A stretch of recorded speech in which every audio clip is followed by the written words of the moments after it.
Good morning, beautiful people. This is Rekha Kurup, and I'm here as part of the Lighthouse Wisdom series, which I have moved through in the last year, I think, through the Dark Light Rhythms, the divination with tarot. I completed and uploaded the family constellation, systemic theory and family constellation.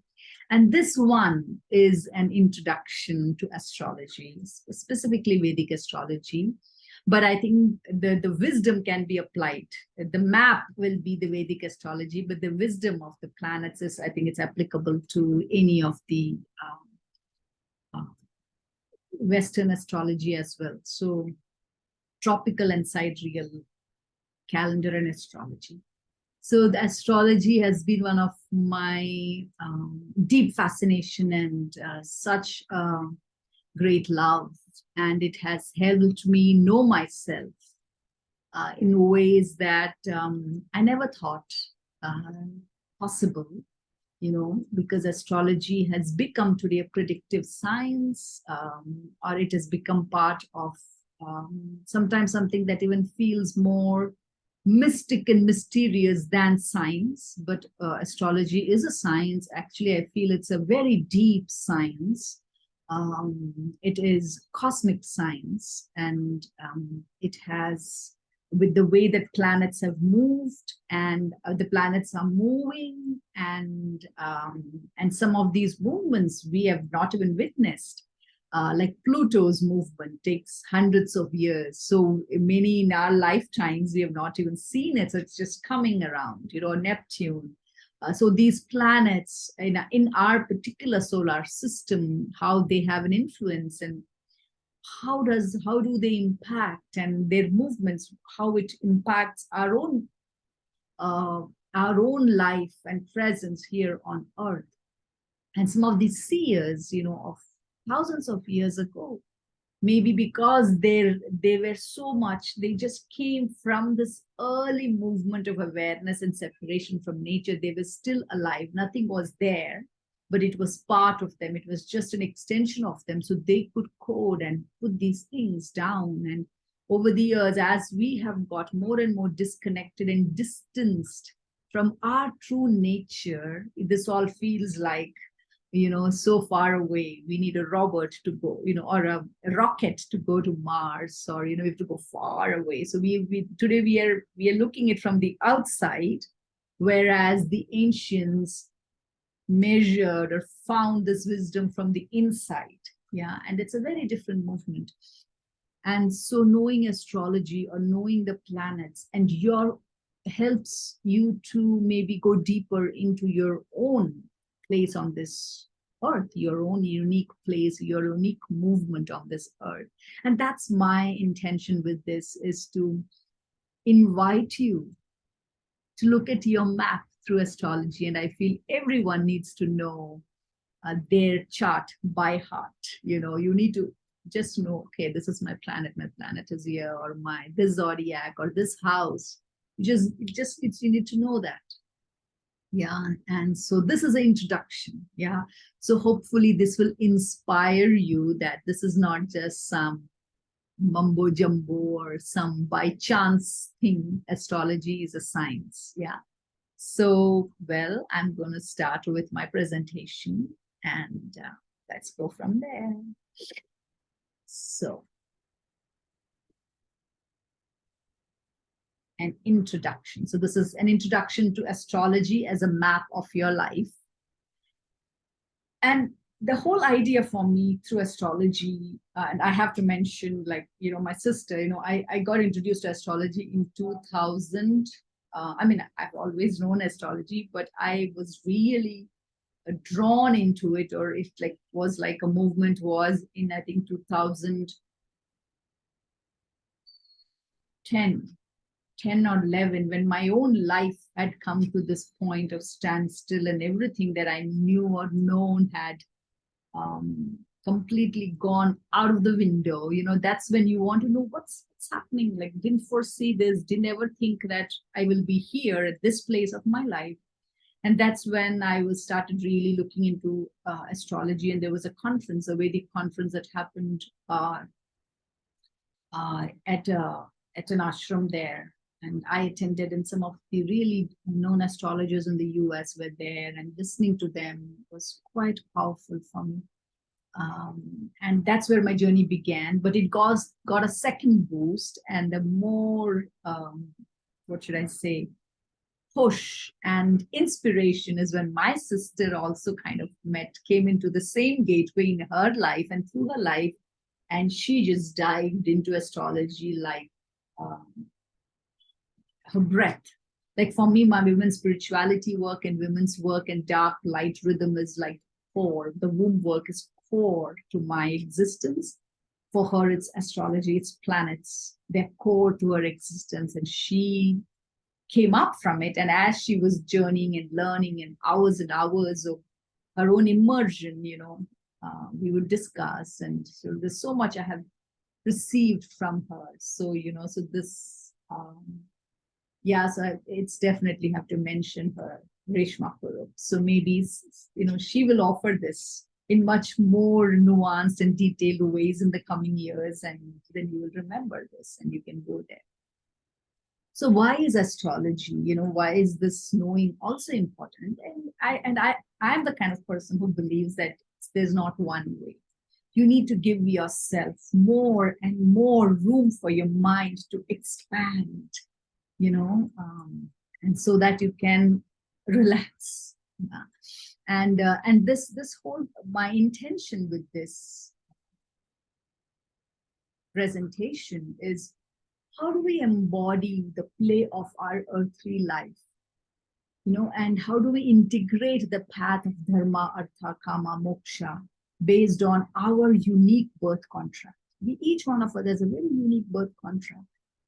And, and this particular four, dharma, artha, kama, moksha, that's where I'm going to begin this presentation is, the ancients, the spiritual lineage of this land has created or has mirrored the potentiality of human life in such a nuanced way. It's absolutely mind-blowing, which I don't think exists anywhere else on earth.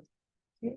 So that's where we are going to begin is all of us, we are not the only species on this earth.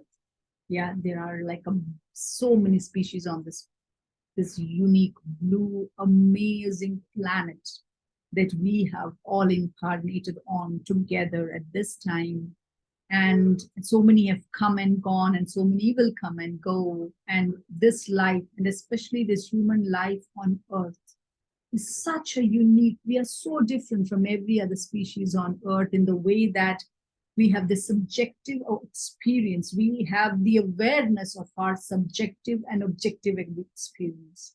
So this awareness or this witnessing of who we are, and that has quite powerful. Today, there is enough of human consciousness that is aware of us, right?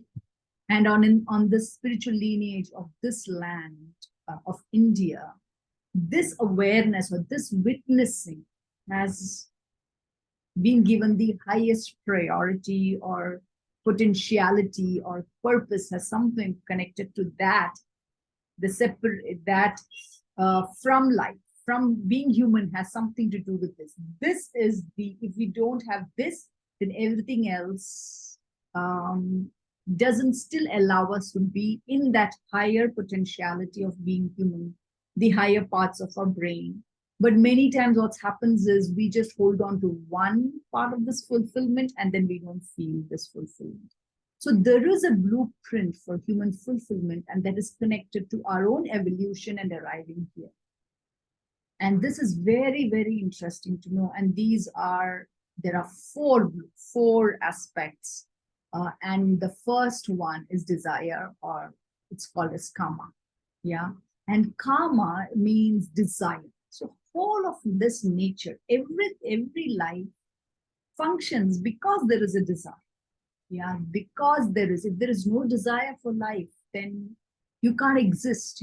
You're already beginning to move towards death.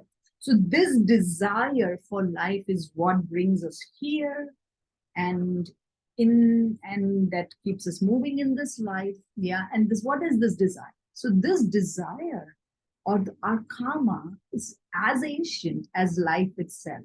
Yeah. And this is profound. You cannot debilitate this desire or this will for life. This is very powerful. Yeah.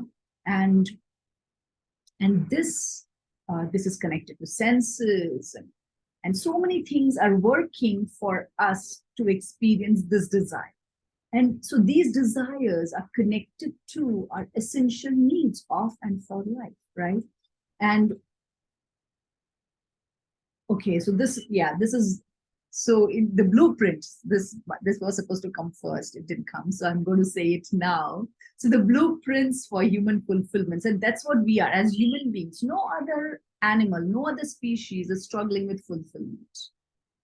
They are quite okay with who they are. We have a struggle with fulfillment as human beings, right? So then we have a different map.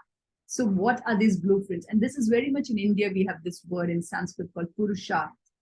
Yeah, and Purusharth has nothing to do with male or female. Purusharth is really knowing the Purusha. The Purusha is that which permeates this entire universe or cosmology, something that permeates you, me, my life.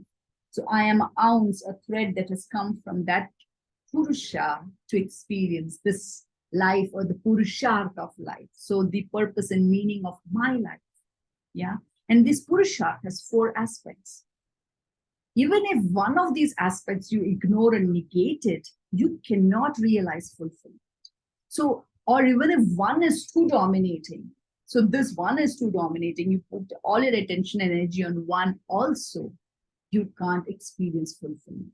So what is this Purusharth? What are the four aspects of Purusharth? The first one is karma, right? It's an essential need. And karma is the one that generates karma, action. So desire generates karma. Yeah, and karma. So, as long as desire, and desire is, so there is some amount of karma that we cannot escape. Yeah. And karma creates our Kurukshetra. Yeah. So Kurukshetra is the battlefield. Yeah. And so it's very interesting. Yeah. And so all life on earth is driven by basic desires of food. So hunger, food. And for a bacteria, it might be different. For an ant, it might be different. For a fox, it might be different. An elephant, it might be different. A whale, it will be different. And me, it will be different. So foods and human beings, the hunger, the thirst, and we have hunger and thirst for so many things. So the fire, so there are these different fires that drive us, right? So food is one that is common to all. This is ancient. It is as primordial. So our hunger or wanting to eat, wanting to know how people end up killing it, the pangs of hunger go so much that you end up even killing. That happens when there is such famine. So this kind of movement, it's very primordial and primal. So food is a basic need. Second is procreation. Sex is a very, very primordial need. We have been doing it since time immemorial to create the next, to sustain, to survive. Yeah, this life, not just individual, but this life force. So procreation is a very primordial desire. Then there is a desire for rest and repair. And this is also connected to death. Yeah, we also die.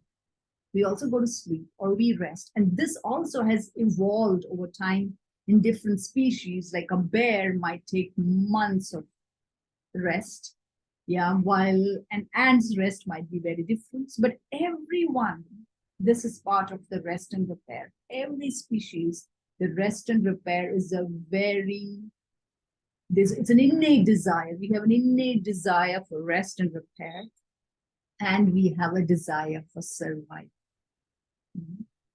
So people die for life to survive. It's very interesting, but that happens. People die for, to save. Yeah. the another. Like in human beings, it's very much seen to survival. So survival, so even in our brain, if we know in either human brain, which is now the most modern, evolved, present brain from all the other species, the impetus, the impulse for survival tops thriving or safety or connection.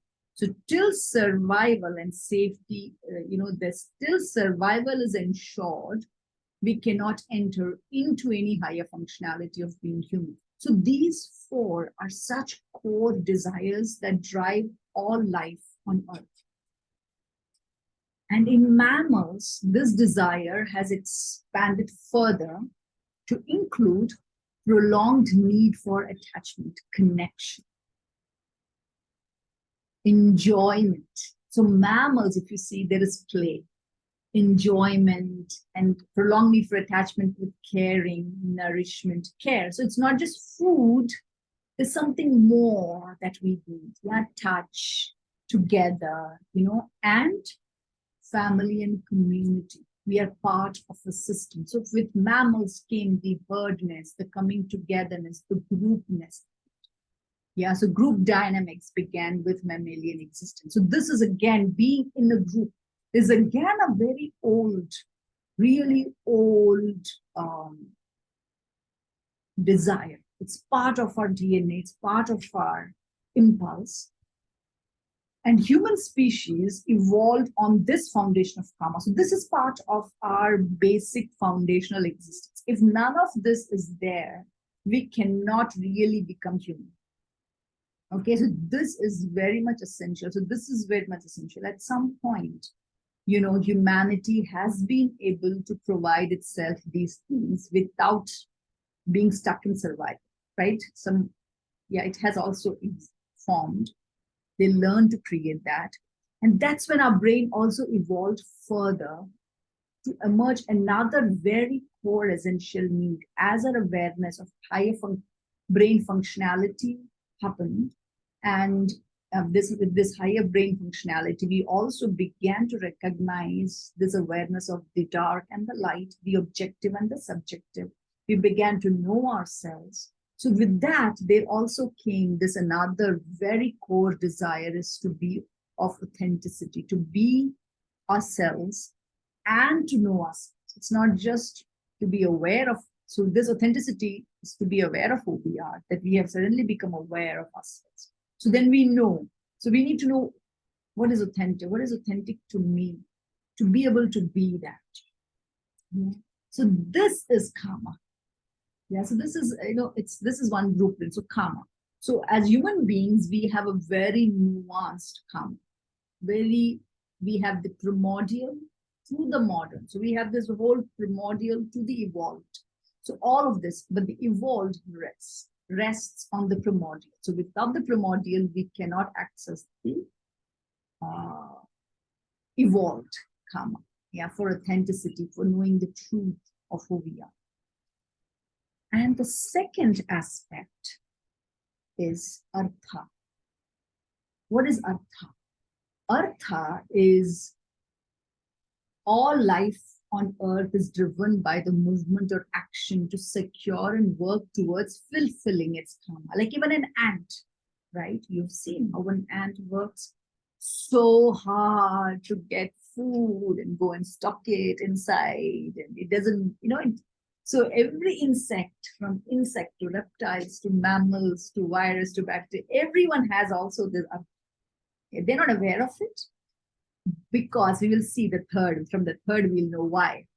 And so artha, we can be aware of this, right? It is our ability. So artha determines our ability to provide these basic needs to ourselves and also to our systems, to the systems that we are associated with, so that we can live and thrive in the world with ease, comfort, and without danger and threat. So this is artha. So artha very much is connected to our purpose. In human being, there's a purpose. Once these, you can see most of other animals, they are moving in a different way because they have to survive. So the thrival action is not yet arrived. So that has arrived in us. Now that we can survive, we don't have to worry about all that. Now what? What is the purpose? Otherwise, the purpose earlier is just to survive, to live, to get food, as if you look at an ant, that's its purpose, is to go wherever it has, there is food, it has to stock and bring it back. Honeybees make honey, just make, they are connected to the queen bee, as the queen bee, they don't have the mind of their own. So that's their artha, that's their purpose. What is our purpose? And human life has evolved so much that it's very interesting. We also have unique, within the human species, each person might have a completely different artha that we have come here to realize. Yeah. And yeah, in fact, if you look at our modern world is all about karma and artha. This is it. These two things is what you see so much enunciated in the modern world. Capitalism and consumerism connected to power and politics. This is all we are doing. Karma and artha, karma and artha. That is all. Many people do not even have the bandwidth to go beyond that. They think this is it.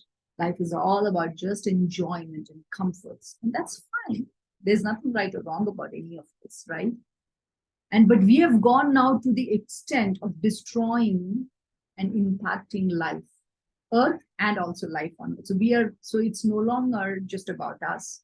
Our actions are debilitating and destroying and impacting everything else. So our karma and artha, we have taken too much without giving back to nature. And this is where this capitalism and consumerism, this part, something is missing. That is a third pillar. So initially there were only three purusharthas. So the fourth purusharth, which we will see, came much later, moksha. So initially there were only three purusharthas: kama, artha, dharma. So what is dharma in India? So what purusharth is missing in today's modern world is dharma. Really, we have moved so far away from our true nature, which no other species ever is possible. It's not possible for species to move away from their nature, because nature is part of their DNA and they don't have this witnessing awareness. They don't have the separation from nature. So dharma is what gives direction, what supports us to manage our karma and artha. It gives impetus to the karma and artha. If we are disconnected from our dharma, then karma and artha take over. Yeah. And in a way that there is an imbalance in life. We cannot fully experience fulfillment. We can keep doing karma and artha, but we are just not realizing. And many times this modern world, you look at the way those who have taken on power, we have created this very artificial world, right, of karma and artha, and there are those who are on top. So nature is no longer on top, people are on top, and they are running, and they are so disconnected from their dharma. And if we choose to follow that, then we are also disconnected from our dharma. And what is dharma? Dharma is like, if you listen to my family constellation, systemic theory and constellation work, orders of love, that's dharma. And orders of love and conscience, they together are connected to dharma. So there is an order to creation, sustenance, and regeneration of life on earth. Every species moves in its dharma, in its right place and code of conduct, to fulfill its karma through its karma. Yes, every species. So in a way that they are being driven, so they do not really have karma. Species do not have the kind of karma that they do not accumulate karma. They are in this clear movement. Yeah, we accumulate karma because we take more than what we give. Yeah, and we take more than what we give, and we give more than what we take. So there is no balance. We do not have a balance in the giving and taking. We do not, our balance in our belonging, we are not in our right place on this earth, and we are not even in our right size. So when we do that, we continue to accumulate karma. And that means what? Karma means we also bring in suffering. So karma and artha without dharma causes immense suffering. Yeah. So dharma is what brings us into this. Dharma is also agreeing. So like in constellation, we talk about agreeing to what is. That is dharma. Agreeing to your own nature, agreeing to the nature of life, knowing the nature of it. Yeah. So what is the dharma of human species? What is your authentic, unique dharma within the dharma of your family, your community, your country, being a man or woman, being a human, being a earthling? Yeah. And this is something very interesting. How do you know it and fulfill it? So this is where many of our life's journey comes in, the suffering.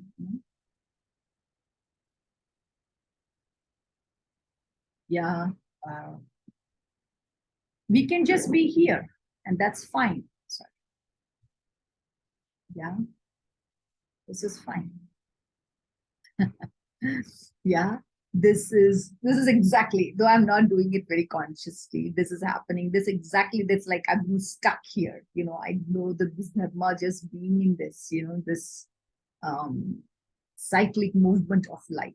Yeah, and not knowing how to get out of this karma and artha, and to be so then at some point, as human brain evolved and we could be in this movement where we could, at some point, initially, I'm sure when we were much more living in smaller hunter gatherer community, we allowed for the prolonged connection. We were in community.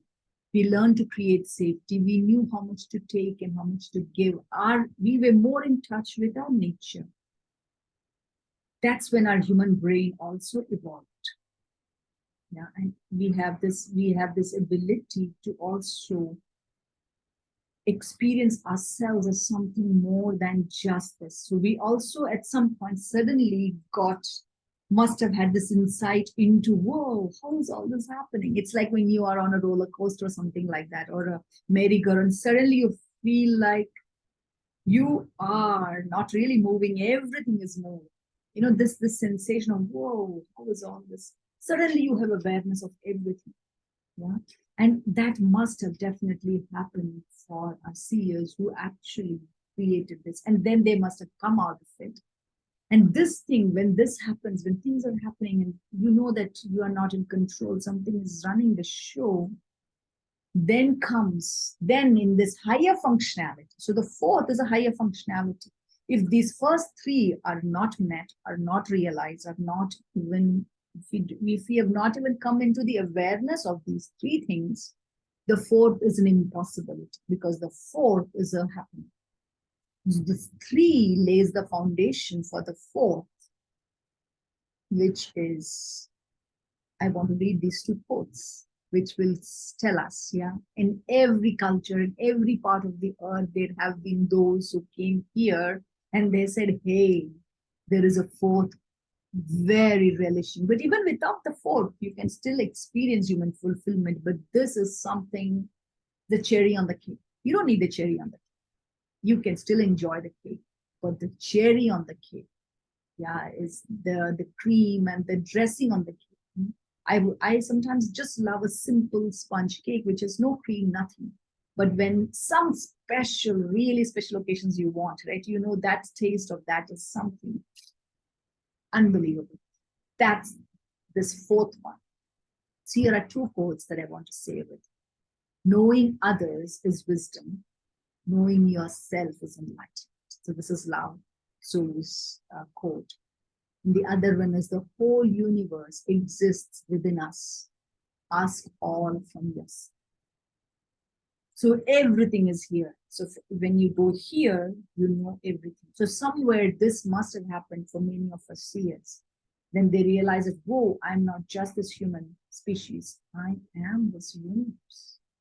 Like the ocean is in the drop. So I'm sure there were many who experienced this ocean in the drop. And that's when came the fourth, moksha. How do I live in that moment? How do I resource my life from knowing that I am the ocean? And to be in the awareness of the ocean. And that's came the fourth blueprint, or the fourth Purushartha is moksha. And without moksha, in present context, how the human evolution has happened, moksha is available to everyone, not by skipping the earlier, but through that when we come here. Yeah. Moksha is when we start becoming aware of the suffering of karma and there arises a longing to be free. This longing to be free of this cycle of being on this dharma, artha, kama cycle, this code or this order which keeps running, keeps us running, keeps us running. Again, you come, you are during this ordinary life, marriage, driven by these things, and yeah, I'm sure now what? Now, so first we have to even come. First, the desire is just to experience those things, and then, God, again, somebody's going to die. So this you to know the suffering. Whoa, the desire brings suffering. With desire comes suffering. It is irreversible, irrefutable, inescapable. So once you can come to this realization of the inescapability of our fate, yeah, and the limitation of our free will, because when the free will is connected, there's only that much freedom of free will. Then there is a longing to know something more, longing to know, who am I? What drives the cyclic push and pull of karma and artha in my life? What is the karaka or the source of dharma? Who is the source? Who, where, what is the source of life? Is the source of meaning? That is when moksha comes.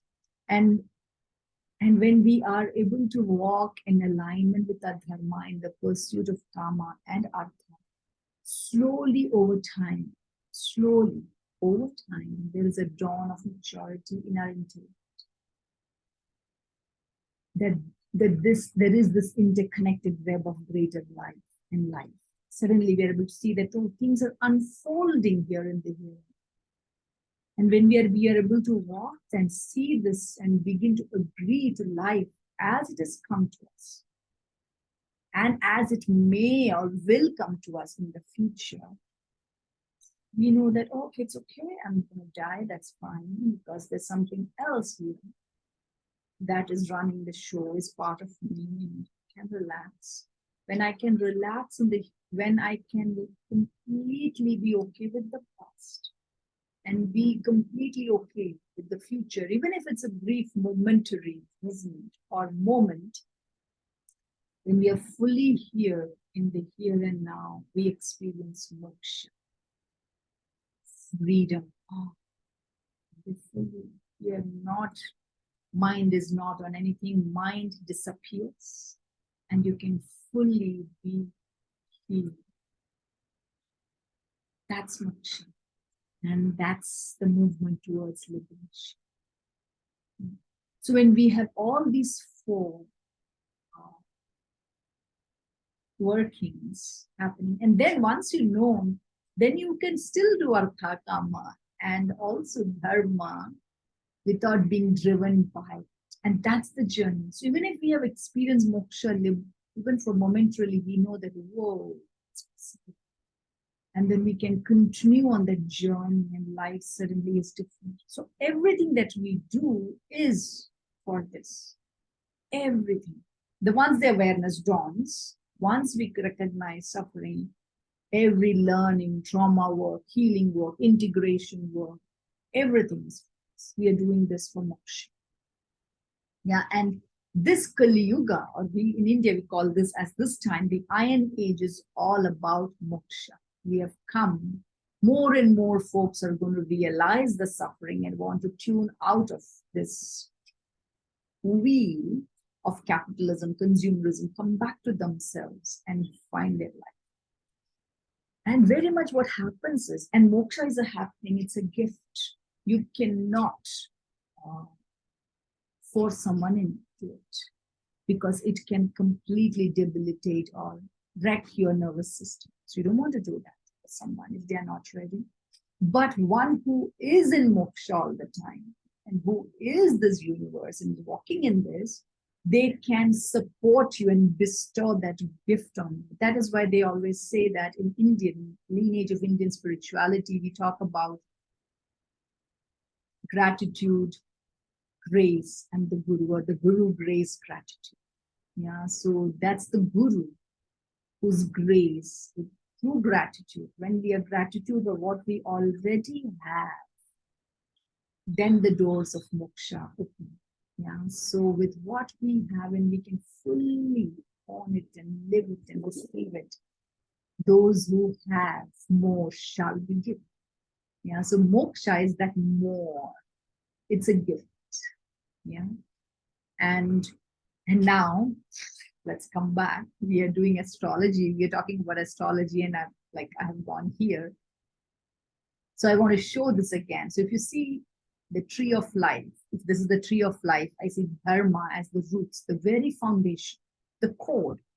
Dharma is coded in our DNA. It's like the melatonin or the circadian rhythm. Those are all part of the dharma of nature, of earth life. You cannot escape it. So dharma, and there is a dharma to being human. There's a dharma to being an ant. There's a dharma to being a human, and how do you respond to an ant, to this, what is allowed and what is not allowed. So the orders of life, orders of love, systemic theory. For me, that is now my dharma. That really has more connection to dharma than anything else. And then the trunk of life that drives life is karma. If I don't have any desire, what's the point of being here? Right? So there has to be some desire will, even to wake up in the morning and greet the sun. Even that way, when I'm here in this body, that drives me, something that draws me, my work, my purpose, in some way, this, I cannot not, while I'm here, do some things that are opening up, to not respond. So response is a big part of my artha. Yeah. Artha is the fruits and the leaves and the branches, and they give meaning to life. You can just be in this living. When we master this living, this tree of life, and we are there, then comes moksha. It's freedom to be here just the way it is. And it is, so this is moksha, where everything else, your food, the act of connection, community, that all suddenly becomes much more delicious. Yeah. So this is the tree of life. And now we come to why astrology? Many times what happens is, because we don't know this map, this unique map, we don't have the human species map, like an ant can just look at another ant. I mean, though it doesn't have that awareness, but they all do the same thing.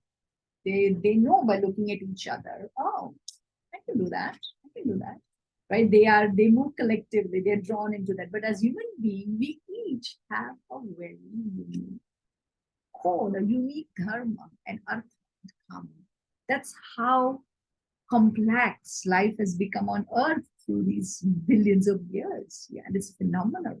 So each one of us needs to know, whoa, what foundation am I? Like this dharma, kama, artha. What have I already created? So my birth here. So in India, we know that it's not an independent event. Like I'm not just born now, like I never existed before. We believe in rebirth. It's not just we believe, we know rebirth. Everything is recycled and coming back. And the moksha is about being free of it. And even if you come, that you have choice, you can come and be in this life and meet it in awareness. And so, why astrology? So the minute each one of us has a very unique birth chart. And our birth chart reveals the snapshot, the blueprint of our unique life. It reveals the dharma, artha, kama, and moksha blueprint, which is foundational to our unique birth and movement. Many people in their life might never meet the moksha aspect. It's very debilitated in their chart, and you can see that. Yeah. And when we are in alignment with our own birth chart, with our own birth contract. And when we are able to build on it, right? When we know, oh God, this, I am here for Artha. That's the most in my chart. Purpose and meaning, I need to focus on that. So desire can't be the driving force. Artha, so I need to see, and what planets and zodiacs are driving my art. How do I create it? Some of us are here for dharma. We're the keepers of dharma, and you have to do that. So when we are able to align with the dharma, whatever, blueprint foundational to existence, then something more. So astrology or a unique birth chart really also supports, gives us another way of coming into agreement with our life contract. You can see the trauma you had in child. Well meant. That is there. It's right showing. Yeah, so it was something, was that contract was there. So our birth chart, our unique birth chart, so our life on earth, we are these life that has emerged on earth. We are influenced by everything else. There is a sun around which the earth is revolving. So if we become a species on another planet, none of this applies, okay? If you're born in Saturn, there might be a little difference in the way all of this will happen. Who knows what we will create in future? But right now we are on Earth and we are influenced by planets because of Earth's movement around the sun, and not planets. In India, the word we use is graha. So they means that which grabs, brings us into this incarnated life. Those are grahas. Yeah. And grahas deliver our karma. Yeah. And each graha, like the sun, is stable, is the king, right? It's in the center. Everyone in the solar system is revolving around the star called sun, which is bright and light. Sun is the source of light. The sun disappears, earth will have no light, no water, nothing, no season, everything disappears, right? Earth will be dead. So sun being there and the earth's movement has an impact. So the graha, so similar in the same way, the sun is the star of the solar system. Sun is the soul. The soul is the star of our human system. So sun is the soul, right? And then you have all these other planets. You have the Mercury, you have Venus. And around the earth, we have moon. Without the moon, we have no seasons. Even our waters might disappear. Our plants won't grow. Our life won't grow. Moon is what draws the water out and in, when in plants and fruits. And this entire life has something to do with moon.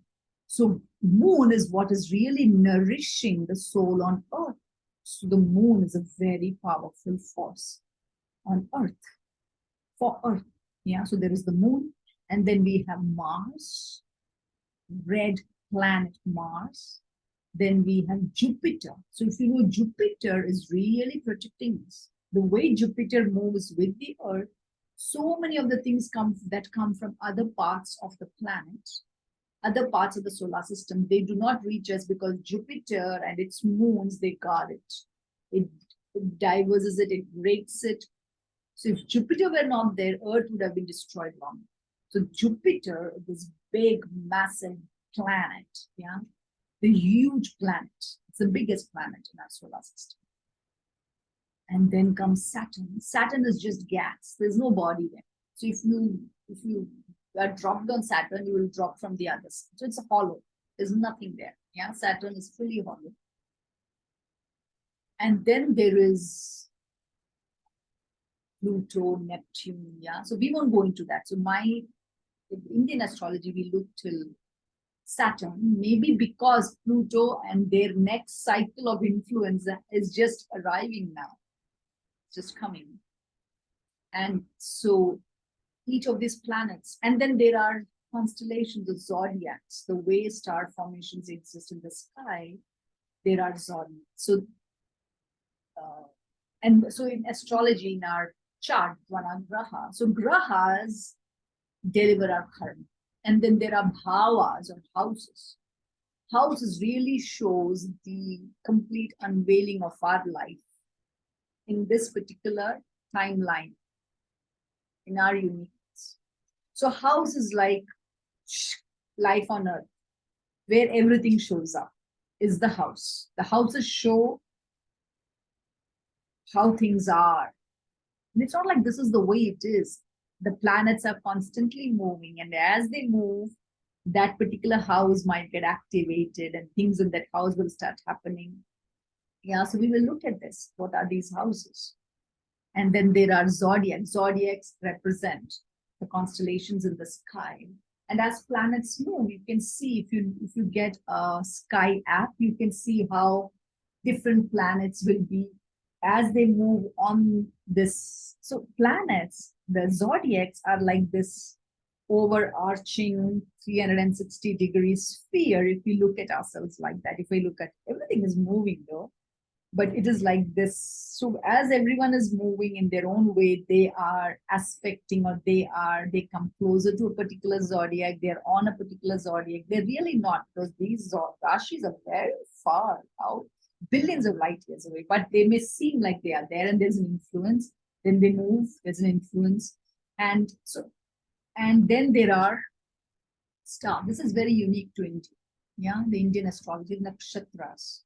Nakshatras are stars, or they are very much connected to the aspects of the moon. So the moon is connected to our mind. So since moksha is all about the disappearance of the mind, which is always oscillating between the past and the future, we have really gone deeper, because India is all about this evolutionary leap of human consciousness into moksha and liberation. That is what our spiritual lineage is all about. Has really shown human awareness or consciousness to be free of the mind, not the intelligence, but free of the mind, which is where all our trauma stories, our impressions, everything is in the mind. The mind, memory, ego, they all are one unit. So in India, we have put a lot of importance on the moon. So for us, moon nakshatra, moon birthday is what is celebrated. And in the West, since that's not, the sun is the most important. Yeah. So in India, moon, the mother, is very important. And there, the father and the son is very important. And I feel the modern movement is to own both. It's not one or the other. We need the sun and we need the moon. They are both. It's an integration. It is now a movement towards wholeness, integrating the systems. Yeah. So these are the four things. So in this particular video, I want to go into each planet, tell you what these planets represent. These planets are not just there. They also represent aspects of human life is so evolved and nuanced and refined, and relationships and the way we have created things in the world, no other species has, right? We have such nuanced way of experiencing life, relationships, emotions, sensibility. But the thing is, we can get fully drawn into that, and we forget that there's more to life. We get caught in that. Yeah?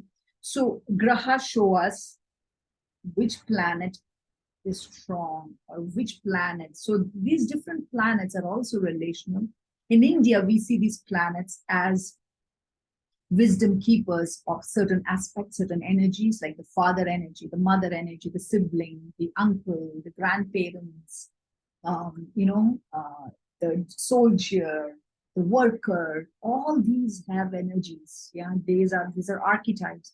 So the planets also have archetypes that when a particular planet sits in a particular bhava, aspecting a particular rashi in a nakshatra, it brings a very unique movement in my life. At my birth time, it says, this is the contract, you're coming in, but that does not mean that's a contract. So it's a contract, right? We create contracts in life also. You start a business deal, you have a contract, but that does a contract does not mean you'll only do that. You nuance, you expand, but that contract will continuously hold true.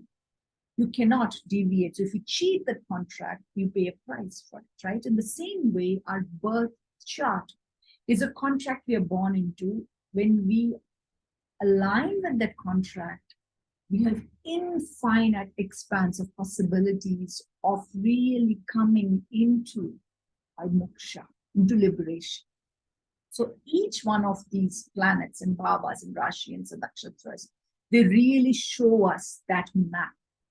So I want to pause here as my first video and then go into each of these. So I will tell you the significance of each planet. I will tell you what the bhavas represent. I will tell you about zodiac.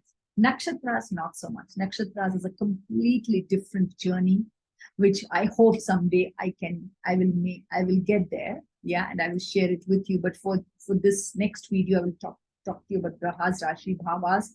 I will show you the map as it opens up. How do you read your chart to see, just to begin seeing your contract. So that's what my next video will share with you. So this is where I'm going to pause today. And I hope you enjoyed it. I hope you will share with me how this was so far. And yeah, on this journey of being human. Lesson.